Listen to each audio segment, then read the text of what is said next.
تو جنت اس پر واجب ہے، اللہ کے ذمے ہے کہ اللہ اس کو جنت عطا کرے گا۔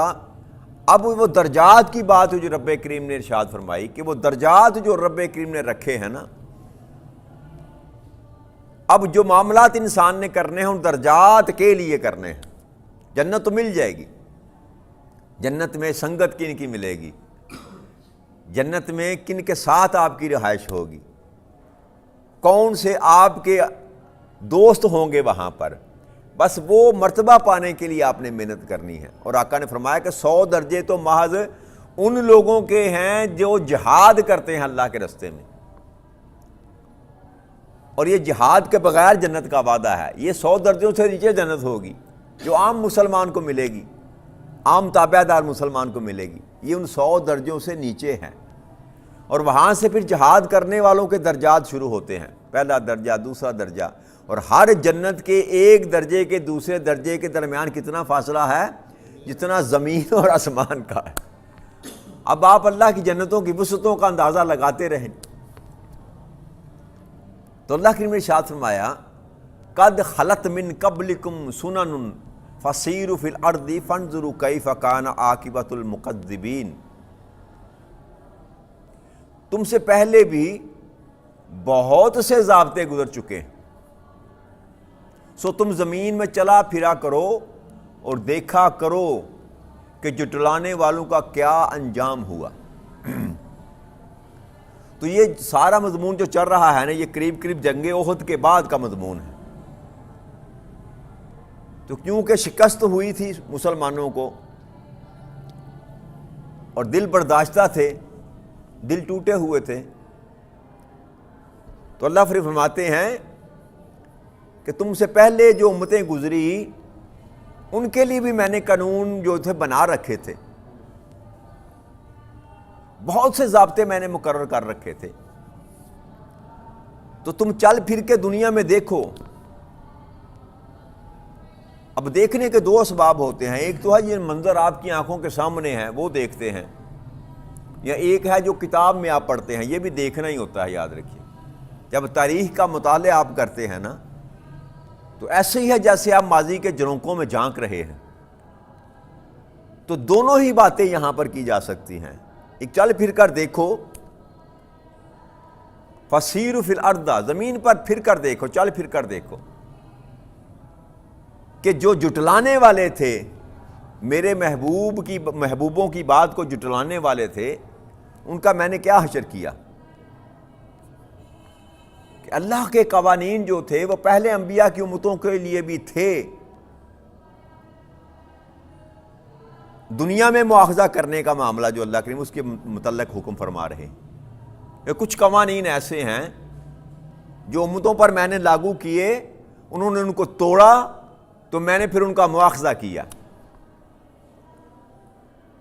اور خاص ایک جو ٹرم اللہ کریم نے یہاں پر استعمال کی، کیف کان عاقبۃ المکذبین، اب دیکھو کہ میں نے جو وہ جھٹلانے والے تھے نا ان کا کیا حشر کیا۔ کن کو جھٹلانے والے؟ جی میرے محبوبوں کو جھٹلانے والے، میرے رسولوں کو جھٹلانے والے۔ اب یاد رکھیے گا جو بھی نبی زمین پر اللہ کریم نے اتارا، مبعوث کیا، وہ پیغام کس کا دیتا تھا؟ اللہ کا پیغام دیتا تھا۔ تو جب بات اللہ کی جا رہی تھی، کہنے والے رسول تھے، تو جو بات جھٹلائی جاتی ہے، رب یہ نہیں کہا رہا میری بات کو جھٹلاتے تھے، نہ، میرے محبوب کو جھٹلاتے تھے، میرے نبی کو جھٹلاتے تھے۔ تو جس امت نے بھی، جس قوم نے بھی، جس آل نے بھی، چاہے آل نمرود ہو، آل فرعون ہو، کوئی بھی ہے، جس نے بھی اللہ کے نبی کو جھٹلایا، اللہ کریم نے اس کو فوراً مواخذہ اس کا کیا، اس کو نہیں چھوڑا۔ اس کو پوری تاریخ پڑھ کے دیکھ لیں انبیاء کرام کی، کہ جب ایک خاص مقام پر جا کر وہ قوم پہنچی، کہ جب اصلاح کا کوئی پہلو نہ بچتا ہو، تو پھر اللہ کریم نے وہیں پر ان کا فیصلہ کیا اور قوموں کو تباہ و برباد کر دیا۔ اور عرب کی سرزمین پر تو دو قومیں جو آباد تھی وہاں پر، حضرت صالح علیہ السلام کا واقعہ جو وہ بھی سعودی عرب کے اندر جگہ ہے جہاں پر واقعہ پیش آیا، اور اسی طرح سعودیہ کے ساتھ جو علاقہ لگتا ہے جس کو لبنان اردن وغیرہ کہتے ہیں، وہاں پر حضرت لوط علیہ السلام کی قوم۔ تو یہ سارا اللہ کریم کہتا ہے چل پھر کے ذرا دیکھو انہوں نے کہا حشر میں نے کیا کیا، اور آج بھی وہ مقامات موجود ہیں، ان کے آثار پائے جاتے ہیں۔ اور پھر دوسرا یہ کہ رب کریم نے جو قصص بیان فرمایا قرآن کریم میں،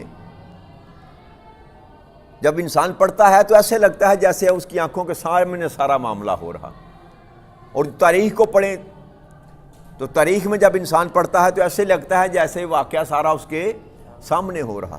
تو واقعات جو ہیں چاہے قرآن کریم میں ہوں، حدیث مبارکہ میں ہوں، تاریخ میں ہوں، اللہ کریم کہتے ہیں کہ ان کو دیکھو تو صحیح نا، کہ ان قوموں کا میں نے کیا حال کیا جو میرے محبوب کو نہ ماننے والے تھے، میرے محبوبوں کی بات کو جھٹلانے والے تھے۔ تو کوئی بات نہیں، وقتی طور پر اگر تم پر انہوں نے غلبہ پا لیا ہے تو اس بات پر پشیمان یا پریشان نہ ہو۔ کیوں؟ کہ میں ہر قوم کو ایک مدت تک مہلت دیتا ہوں۔ اللہ کریم کی یہ سنت ہے، یاد رکھیے گا کہ اللہ کریم فوراً ہی کسی کا مواخذہ نہیں کرتے، جیسے ہی اس نے انکار کیا فوری طور پر اس کو غرق نہیں کر دیتے۔ اللہ کریم ٹائم دیتے ہیں، لمٹ دیتے ہیں، مہلت دیتے ہیں، اور اس مہلت کے پورے ہو جانے کے بعد اللہ کریم پھر گرفت کرتے ہیں۔ تو ہر امت کو اللہ کریم نے مہلت دی، 950 سال حضرت نوح علیہ السلام جو تبلیغ کرتے رہے۔ تو اللہ فرماتے ہیں کہ ان کا حال دیکھو میں نے کیا کیا۔ یہ اب داس بندھائی جا رہی ہے کن کی؟ جو شکست کھا کر مسلمان آئے تھے، اور سبب تو ان کو معلوم تھا کہ کیوں ہمارے ساتھ یہ معاملہ ہوا، سمجھ ان کو آ چکی تھی۔ اب اللہ صرف ان کو ڈاس بندھا رہا ہے کہ قانون جو میں نے وضع کیے، قانون جو میں نے بنائے، جو اس کی خلاف ورزی کرتا ہے اس کو میں چھوڑتا نہیں ہوں۔ یہ نہ سمجھ لینا کہ تم ہمیشہ کے لیے شکست خوردہ ہو گئے یا وہ ہمیشہ کے لیے غالب آ گئے، غلبہ پا گئے، نہ، یہ میری مہلت ہے جو میں نے ان کو دے رکھی ہے۔ غلبہ تم ہی پاؤ گے، غلبہ تم ہی پاؤ گے۔ ھذا بیان للناس وہدی وموعظۃ للمتقین، یہ قرآن لوگوں کے لیے واضح بیان ہے اور ہدایت ہے، اور پرہیزگاروں کے لیے نصیحت ہے۔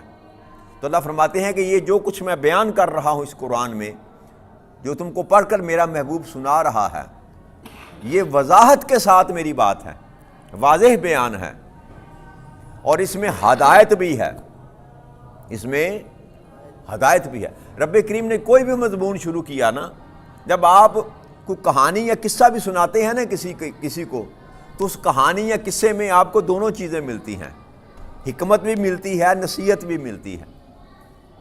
ایون یہاں تک کہ کوئی آپ فلم بھی دیکھتے ہیں نا، کسی ٹائپ کی بھی فلم ہو، اس فلم میں بھی آپ کو دو طرح کی باتیں ملیں گی، حکمت بھی ملے گی، نصیحت بھی ملے گی، اگر آپ حاصل کرنا چاہیں تو۔ کوئی بھی سٹوری آپ سنتے ہیں، بچپن میں سنیں، بڑے ہو کر سنیں، کوئی فلم کی سٹوری ہو، تو وہ جو چل رہا ہوتا ہے نا، چاہے وہ کس طرح کی بھی سٹوری ہو، اس میں دو چیزیں آپ کو مل سکتی ہیں، حکمت بھی اور نصیحت بھی، اگر آپ حاصل کرنا چاہیں تو۔ کوئی نہ کوئی پہلو ایسا ہوتا ہے، کوئی پیغام ضرور ایسا ہوتا ہے ہر کہانی میں، ہر سٹوری میں، ہر فلم میں، لیکن یہ دیکھنے والے، سوچنے والے کی نظر پر ہے کہ وہ اس سے کیا اڈاپٹ کرتا ہے، کیا لیتا ہے، کیا دیکھتا ہے۔ تو قرآن کا یہ پیغام جو اللہ نے فرمایا اس میں ہدایت ہے، کیا ہے اس میں؟ تو اس میں تو کوئی شک لا ریب فیہ، اس میں تو کوئی شک والی بات ہے ہی نہیں۔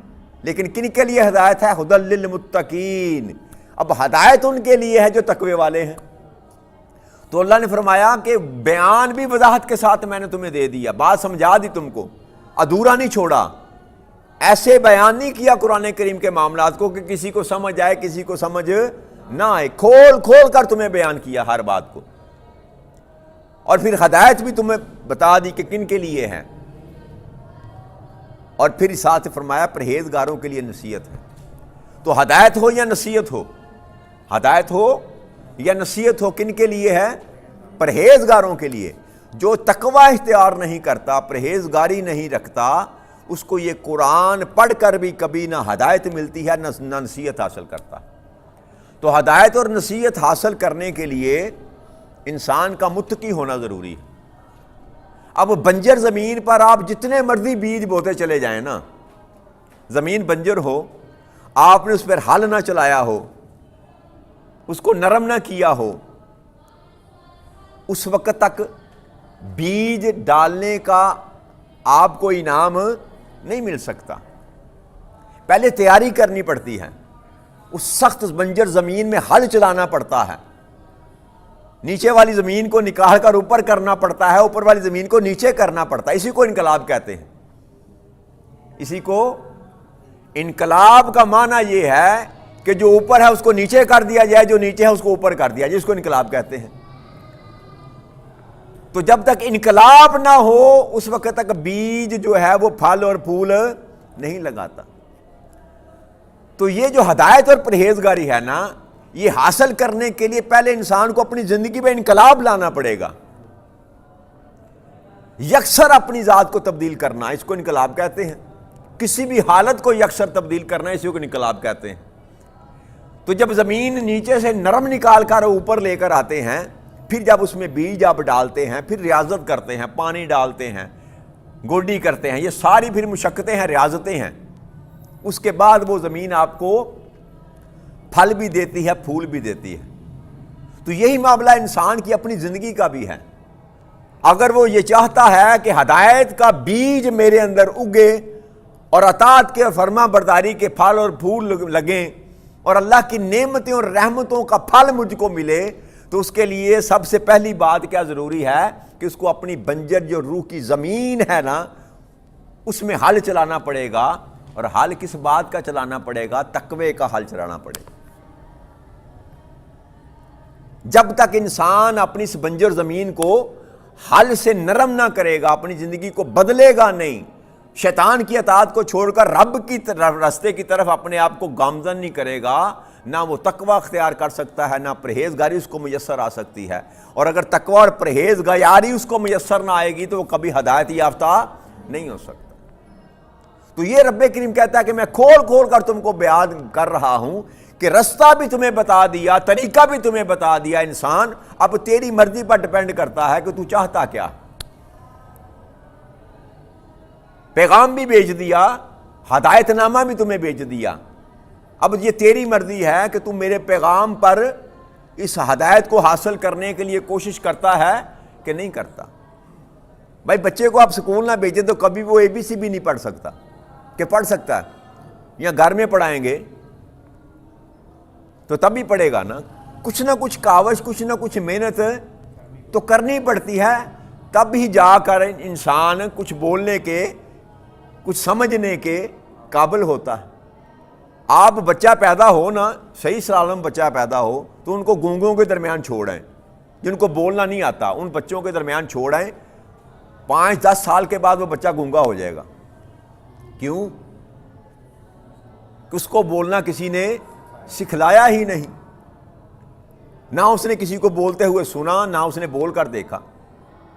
تو یہ جو پروسیس ہے نا، یاد رکھیے گا، اس کے بغیر تبدیلی نہیں آتی۔ آپ کہیں بیٹھے بیٹھے رب کریم مجھ پر کرم کرے اور میں ولی اللہ بن جاؤں، ایسا نہیں ہوتا۔ آپ کو اس پروسیس سے گزرنا پڑتا ہے، محنت کرنی پڑتی ہے، مشقت کرنی پڑتی ہے۔ جیسے دنیا کے معاملات کے لیے ہم محنت کرتے ہیں، مشقت کرتے ہیں، ویسے دین کے معاملے کے لیے بھی محنت اور مشقت کرنی پڑتی ہے، تب جا کر یہ منصب ملتے ہیں۔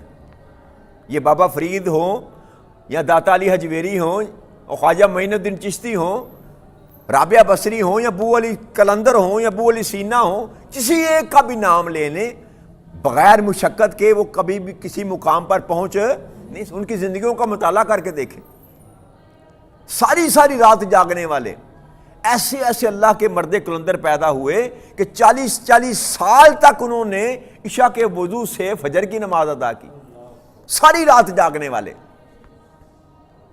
تو تب جا کر جو ہے وہ اللہ کی طرف سے وہ جو ہدایت ہے وہ انسان کو میسر آتی ہے۔ ہم نے تو سمجھ لیا بس یہ ہدی للمتقین، بس پتہ نہیں یہ تقویٰ کیا ہے، 2-4 نمازیں پڑھ لی، 25-30 روزے رکھ لیے، صبح کو اٹھ کو قرآن پڑھ لیا تو ہم متقی ہو گئے. اس کو تقویٰ نہیں کہتے. تقویٰ ہے کامل فرما برداری، جو مضمون ہمارا چل رہا ہے کہ ہر ایک جہت میں آپ وہ کام کریں جو رب چاہتا ہے اور وہ نہ کریں جو رب نہیں چاہتا. اس کو تقویٰ کہتے ہیں. رک جانا پرہیزگاری.